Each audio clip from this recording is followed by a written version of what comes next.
Yo, what's going on, guys? Crispy Flakes here. Welcome to Extra Crispy. For today's video, we got a video by the man Barry McGockiner titled "The Worst NBA MVPs Ever." So what I like about Barry is Barry's not afraid to go out there and state his opinion. Because people are gonna get mad at this type of video. But when you really do think about it, yes, NBA MVPs are all great because they won MVPs. But realistically speaking, somebody has to be the worst, and he's just pointing it out. So yeah, don't get angry. Don't get angry, guys. Or get angry, either way, it's fine, but let's go ahead and check this out.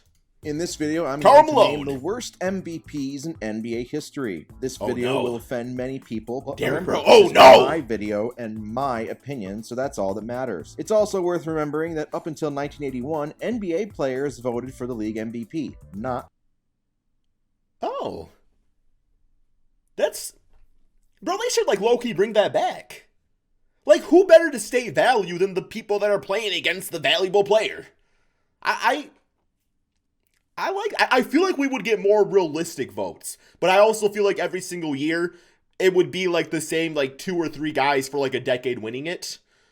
Just because, with the media, you get more of the story factor, which obviously is better for, clicks and stuff like that. But, yeah. The media, which led to some ridiculous outcomes. With all that said, let's go. 1961, Bill Russell over Wilt Chamberlain. The biggest reason I can think Russell won MVP in 1961 was because the Celtics had the best record in the NBA. Okay, although Russell's does it. individual production, at least offensively, lagged far behind his top contemporaries, especially one at his own position, Wilt Chamberlain. As you'll see, this was a common theme. Well, let's check this out here. So... Bro, 24, 27 rebounds? Bro, you don't gotta be great with some damn rebounds back then, bro. Why you got 2 players getting every damn rebound in the NBA? That is crazy. Field goal percentage, okay. Yeah, looking at the numbers, it's clear that, then again, you got the defense factor from Bill Russell, but it's not like Wilt Chamberlain didn't play defense, so they probably both average damn 20 blocks a game, just don't show. Huh. Yeah, this one seems weird, for sure. Russell's career. Wilt had by far the best numbers, and his team went 46-33, which isn't bad at all, so he should have been the easy choice. 1962, Bill Russell over Wilt Chamberlain. Bring it back, again. bring it back. While the 1961 MVP robbery was bad, 1962 was criminal. Wilt famously averaged 50 points and 26 rebounds a game, while also having the best advanced 2K stats numbers. in the league. It wasn't just Wilt, though. Oscar Robertson averaged a hyper-efficient 30-point triple-double. Elgin Baylor averaged 38, 19, and 5 while serving in the military. Jerry West even averaged 31, 8, and 5. But there was Russell, who averaged 19, 24, and 5. Good numbers for sure, but nowhere close to any of the It is pretty funny how we talk about today's NBA, just oh man, the offense is so many threes and so much scoring, but it's you got dudes averaging how many points they say damn 50 points and stuff like that. You don't see that in today's game, but that's just because there's more.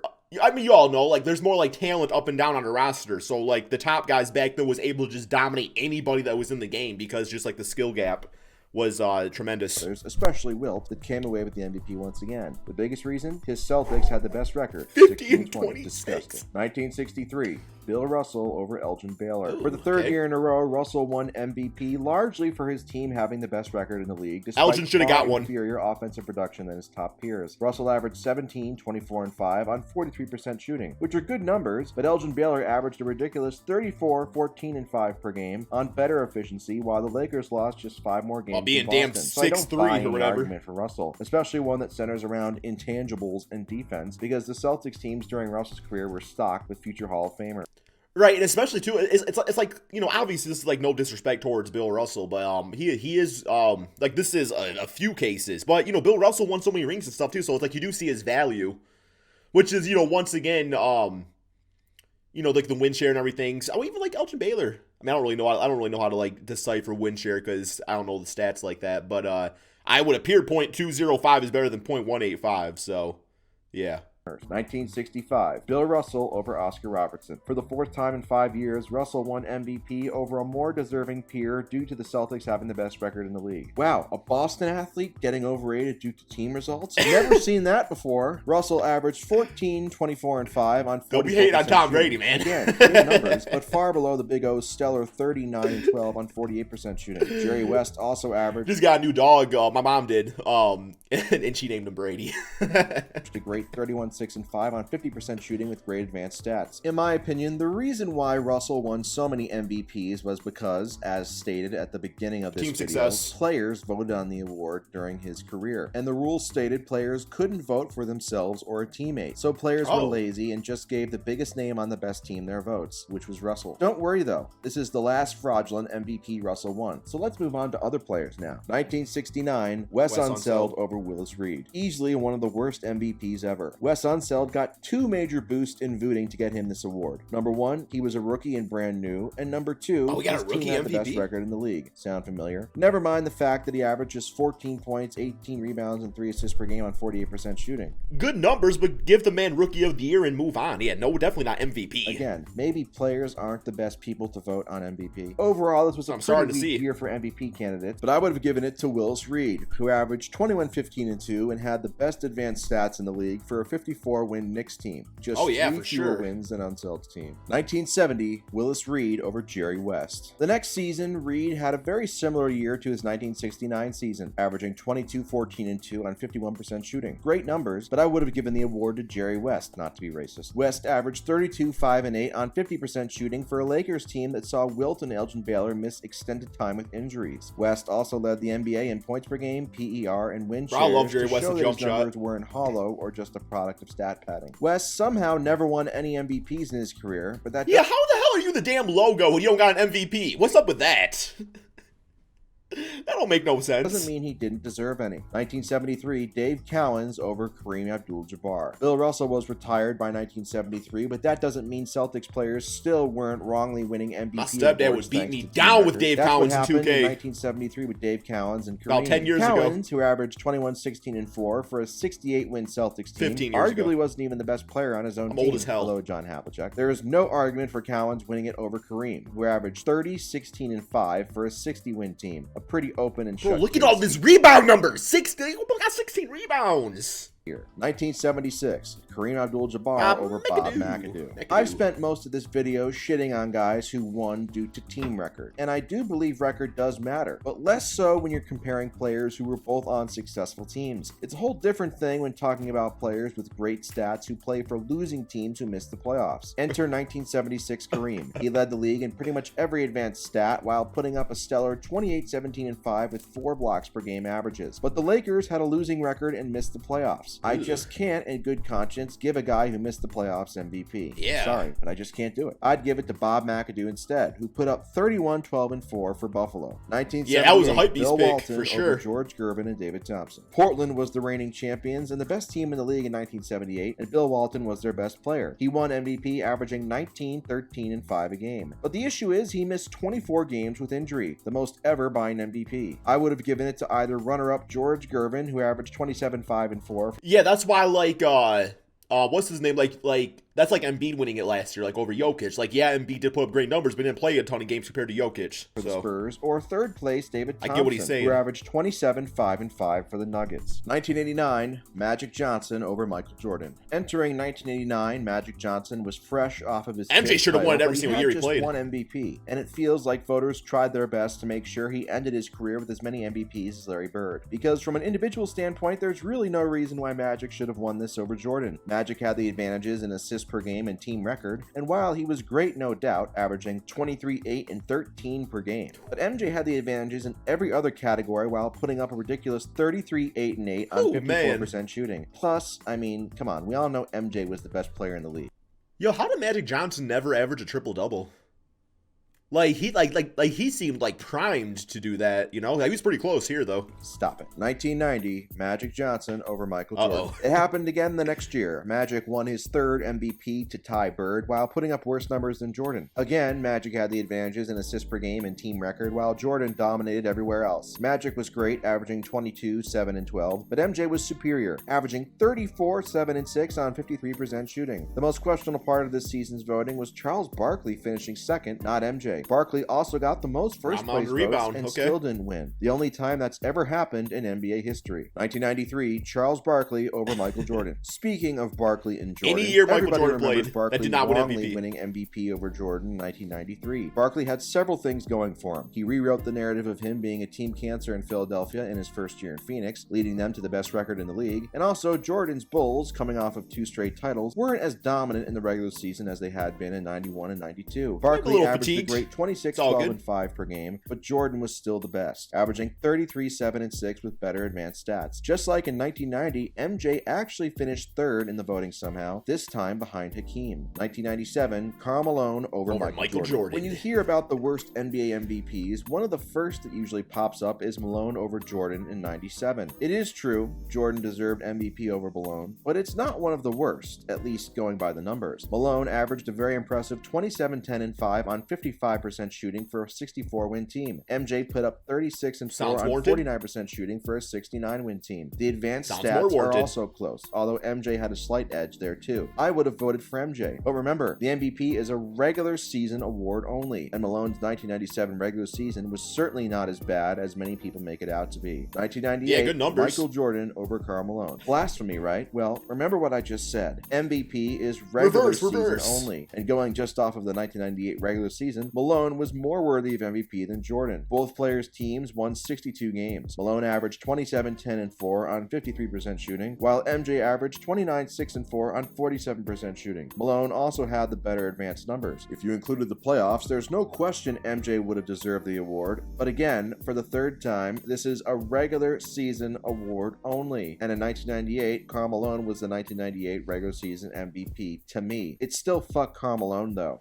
2001, Allen Iverson over Shaquille O'Neal. AI's 2001 season Happy Iverson got one though. Talked about with such reverence by many due to the undersized shot chucker leading Philly to the finals. He also won MVP that year, although the numbers and common sense don't support that decision. AI averaged 31, 4, and 5 on just 42% shooting. He missed 11 games, and Philly still finished 56 and 26. Do got a question for you guys. Cause like Iverson is like one of the most like beloved players of all time. Like everybody likes Iverson. Well, except Barry apparently, but that's okay. But I mean, Iverson did put up a lot of shots. His efficiency was not always the greatest. And there's a player in the NBA that's pretty similar in that regard that a lot of people do not like. He's a point guard on the Lakers. Isaiah Thomas. No, I'm just saying, Russell Westbrook, man. You know? My brain cells or whatever, the two of them that I have up here are like connecting and like kind of connecting Iverson and Russell in a way. So, yeah. Huh. The best player in the league was once again obviously Shaq, who is fresh off of his first ring and only career MVP. In my opinion, he deserved MVP again in 2001 for putting up 29, 13, and 4 with 3 blocks per game on 57% shooting. Shaq missed 8 games, and the Lakers also went 56. That's not bad for Shaq's advanced stats all destroy AIs, so to me, I would have voted for the best player who had the better stats. 2006, Steve Nash over LeBron James. Lots of people make fun of Steve Nash's MVPs, and while his 2005 one was very questionable, his 2006 one was blatantly wrong. Most people also say Steve Nash winning MVP back then is like Chris Paul winning MVP now, where you're not going to get the best stats in the NBA, but, you know, they always call it the Nash effect, where, I mean, just having Nash on the court and just what he did for his teammates and everything like that. Like to me, honestly, I'm okay with Steve Nash winning the MVP because, to me, fundamentally speaking, that's what value is. That's what value is. And I'm gonna say it forever. Like, I still think the award needs to be called the MTP, man. Most talented player, not most valuable player. say Nash robbed Kobe Bryant of MVP in 2006, and while I think Kobe deserved MVP more than Nash that year, it was actually LeBron James who was robbed the most in my opinion. Nash put up 19, 4, and 11 per game on great efficiency for a 54-win Suns team. LeBron averaged 31, 7, and 7 for a 50-win Cavs team. Kobe actually finished 4th in voting, averaging a great 35, 5, and 5 for the 45-win Lakers. So really this argument comes down to LeBron and Kobe. It's a toss-up to be honest. Their per-game stats, advanced stats, and supporting cast were all very similar. Yeah, it's like you gotta pick play one. in the tougher conference, but I gave the slight edge to LeBron due to his superior all-around game. 2008, Kobe Bryant over Chris Paul. Nobody will admit it, but 2008 was basically a lifetime achievement award for Kobe. He had been so great for so long, and the media felt like they had to make sure he ended his career with at least one MVP on his resume. Kobe did once again have a great year, unsurprisingly, although it wasn't nearly as good as his previous 2 seasons where he didn't win. He put up 28-6-5 for a 57-win Lakers team, but the real MVP this season, in my opinion, was Chris Paul, who put up 21-4-12 with way better advanced stats than Kobe. Used to love CP3 on the Hornets. Team. For what bro, that was my damn team right there, bro. Like, besides for my Pistons, I loved the damn Hornets, bro. They had, CP3, David West, Tyson Chandler, Mo Pete.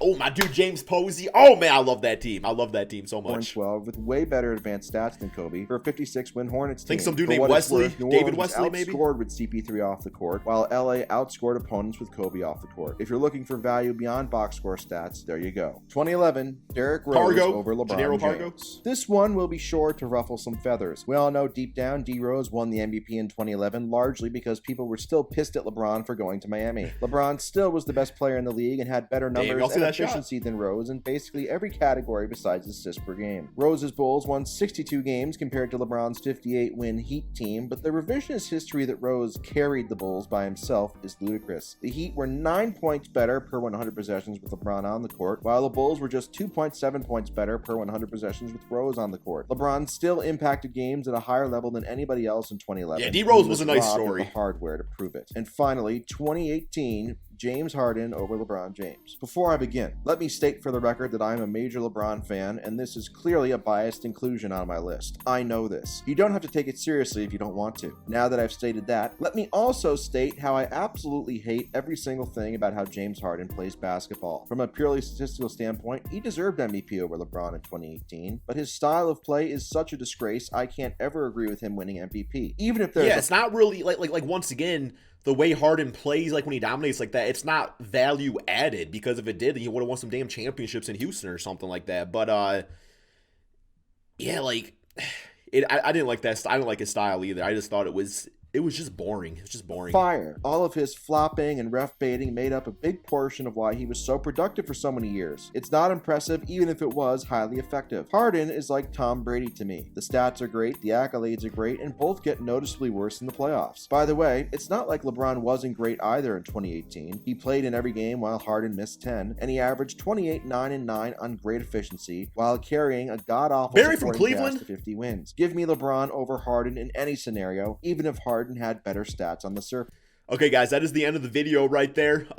He brought up a lot of good points. I said somebody's got to be the worst, right? So, yeah, he really backed up his opinions and everything like that. A lot of it too with the MVP award is, in this case, using the statistics and everything really does paint a picture. But we all know the MVP award is so story and media driven now. So, yeah, but really good video. Check out Barry's channel. Link to it in the description below. Thank you all so much for watching. Peace out, my friends.